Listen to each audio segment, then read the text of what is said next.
ونقص ونوزع الكفته بتاعتنا. عشان ما اطولش على حضراتكم هطلع ارص الكفته بتاعتي واصبعها وارصها في البرام وارجع معاكم تاني قبل ما ندخلها الفرن. خليكم معايا. ورجعت مع حضراتكم تاني وجينا لاخر مرحله ان شاء الله معانا. هنجيب بقى ميه البصل بالبابريكا دي اللي احنا عملناها قبل كده، ديت اللي احنا صبعنا منها، وهنبتدي ندهن الكفته بتاعتنا من على الوش كده بفرشه بسيطه كده. ندهن دهنه خفيفه خالص الكفته بتاعتنا قبل ما ندخلها للفرن بالشكل اللي حضراتكم شايفينه ده.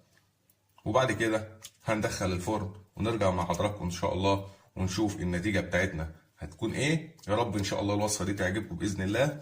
هسيبكم بقى واروح على الفرن عشان ندخل الطاجن اللذيذ ده وارجع معاكم تاني. خليكم معايا. ورجعت تاني مع حضراتكم بعد ما طلعنا البطاطس البوريه بالكفته